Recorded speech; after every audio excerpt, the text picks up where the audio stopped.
A hiding, see? Spreading rumours, that's what I call it. You shut your face, Ikey, see? Quite right. Scandalous. Ought to be prosecuted. How did they get into the bus? Growled the passengers. A fat, clean-shaven man who sat on the seat in front of me leaned back and addressed me in a cultured voice. "Excuse me," he said, "but I couldn't help overhearing parts of your conversation. It is astonishing how these primitive superstitions linger on. I beg your pardon? Oh, God bless my soul, that's all it is. There is not a shred of evidence that this twilight is ever going to turn into a night.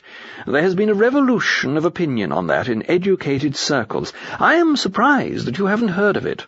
All the nightmare fantasies of our ancestors are being swept away. What we now see in this subdued and delicate half-light is the promise of the dawn, the slow turning of a whole nation towards the light, slow and imperceptible, of course. And not through eastern windows only. When daylight comes in the light. And that passion for real commodities which our friend speaks of is only materialism, you know. It's retrogressive, earthbound, a hankering for matter. But we look on this spiritual city, for with all its faults it is spiritual, as a nursery in which the creative functions of man, now freed from the clogs of matter, begin to try their wings. A sublime thought. Hours later there came a change. It began to grow light in the bus. The greyness outside the windows turned from mud colour to mother-of-pearl, then to faintest blue, then to a bright blueness that stung the eyes. We seemed to be floating in a pure vacancy. There were no lands, no sun, no stars in sight, only the radiant abyss. I let down the window beside me. Delicious freshness came in for a second, and then— "What the hell are you doing?" shouted the intelligent man, leaning roughly across me and pulling the window sharply up. "Want us all to catch our death of cold?" "Hit him a biff," said the big man. I glanced round the bus. Though the windows were closed and soon muffed, the bus was full of light. It was cruel light. I shrank from the faces and forms by which I was surrounded. They were all fixed faces, full, not of possibilities, but of impossibilities. Some gaunt, some bloated, some glaring with idiotic ferocity, some drowned beyond recovery in dreams, but all, in one way or another, distorted and faded. One had a feeling that they might fall to pieces at any moment if the light grew much stronger. Then there was a mirror on the end wall of the bus. I caught sight of my own. And still the light grew.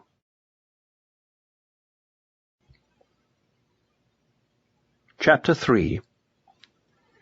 A cliff had loomed up ahead. It sank vertically beneath us so far that I could not see the bottom, and it was dark and smooth. We were mounting all the time. At last the top of the cliff became visible like a thin line of emerald green, stretched tight as a fiddle string. Presently we glided over that top. We were flying above a level, grassy country through which there ran a wide river. We were losing height now. Some of the tallest tree-tops were only 20 feet below us. Then, suddenly, we were at rest. Everyone had jumped up. Curses, taunts, blows, a filth of vituperation came to my ears as my fellow passengers struggled to get out. A moment later, and they had all succeeded. I was alone in the bus, and through the open door there came to me in the fresh stillness the singing of a lark. I got out. The light and coolness that drenched me were like those of summer morning, early morning, a minute or two before the sunrise, only that there was a certain difference. I had the sense of being in a larger space, perhaps even a larger sort of space than I had ever known before, as if the sky were further off, and the extent of the green plain wider than they could be on this little ball of earth. I had got out, in some sense which made the solar system itself seem an indoor affair. It gave me a feeling of freedom, but also of exposure, possibly of danger, which continued to accompany me through all that followed. It is the impossibility of communicating that feeling, or even of inducing you to remember it as I proceed, which makes me despair of conveying the real quality of what I saw and heard. At first, of course, my attention was caught by my fellow passengers, who were still grouped about in the neighbourhood of the omnibus, though beginning, some of them, to walk forward into the landscape with hesitating steps. I gasped when I saw them. Now that they were in the light, they were transparent. Fully transparent when they stood between me and it, smudgy and imperfectly opaque when they stood in the shadow of some tree. They were, in fact, ghosts, man-shaped stains on the brightness of that air. One could attend to them or ignore them at will, as you do with the dirt on a window-pane. I noticed that the grass did not bend under their feet. Even the dewdrops were not disturbed. Then some readjustment of the mind, or some focusing of my eyes, took place, and I saw the whole phenomenon the other way round. The men were as they always had been, as all the men I had known had been, perhaps. It was the light, the grass, the trees that were different, made of some different substance, so much solider than things in our country that men were ghosts by comparison. Moved by a sudden thought, I bent down and tried to pluck a daisy which was growing at my feet. The stalk wouldn't break. I tried to twist it, but it wouldn't twist.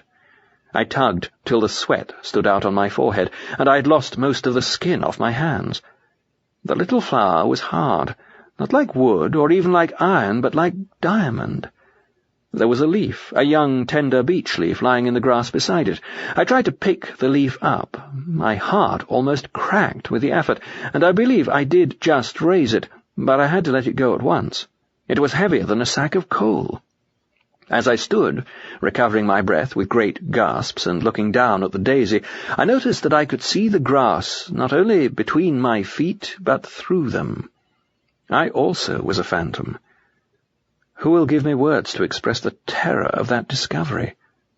Golly, thought I, I'm in for it this time. "I don't like it! I don't like it!" screamed a voice. "It gives me the pip!"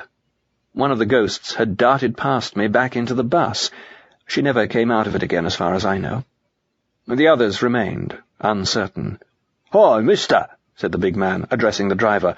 "When have we got to go back?" "You need never come back unless you want to," he replied. "Stay as long as you please." There was an awkward pause. "This is simply ridiculous," said a voice in my ear. One of the quieter and more respectable ghosts had sidled up to me. "There must be some mismanagement," he continued. "What's the sense of allowing all that riff-raff to float about here all day? Look at them, they're not enjoying it. They'd be far happier at home. They don't even know what to do." "I don't know very well myself," said I. "What does one do?" "Oh, me? I shall be met in a moment or two. I'm expected. I'm not bothering about that, but it's rather unpleasant on one's first day to have the whole place crowded out with trippers. Damn it, one's chief object in coming here at all was to avoid them." He drifted away from me, and I began to look about. In spite of his reference to a crowd, the solitude was so vast that I could hardly notice the knot of phantoms in the foreground. Greenness and light had almost swallowed them up. But very far away I could see what might be either a great bank of cloud or a range of mountains. Sometimes I could make out in it steep forests, far withdrawing valleys, and even mountain cities perched on inaccessible summits. At other times it became indistinct. The height was so enormous that my waking sight could not have taken in such an object at all. Light brooded on the top of it. Slanting down thence, it made long shadows behind every tree on the plain. There was no change and no progression as the hours passed. The promise, or the threat, of sunrise rested immovably up there. Long after that I saw people coming to meet us. Because they were bright, I saw them while they were still very distant, and at first I did not know that they were people at all. Mile after mile they drew nearer. The earth shook under their tread as their strong feet sank into the wet turf. A tiny haze and a sweet smell went up where they had crushed the grass and scattered the dew. Some were naked, some robed, but the naked ones did not seem less adorned, and the robes did not disguise in those who wore them the massive grandeur of muscle and the radiant smoothness of flesh. Some were bearded, but no one in that company struck me as being of any particular age. One gets glimpses, even in our country, of that which is ageless, Heavy thought in the face of an infant, and frolic childhood in that of a very old man. Here it was all like that. They came on steadily. I did not entirely like it. 2 of the ghosts screamed and ran for the bus. The rest of us huddled closer to one another. Chapter 4. As the solid people came nearer still, I noticed that they were moving with order and determination, as though each of them had marked his man in our shadowy company. There are going to be affecting scenes, I said to myself. Perhaps it would not be right to look on. With that I sidled away on some vague pretext of doing a little exploring. A grove of huge cedars to my right seemed attractive, and I entered it. Walking proved difficult. The grass, hard as diamonds to my unsubstantial feet, made me feel as if I were walking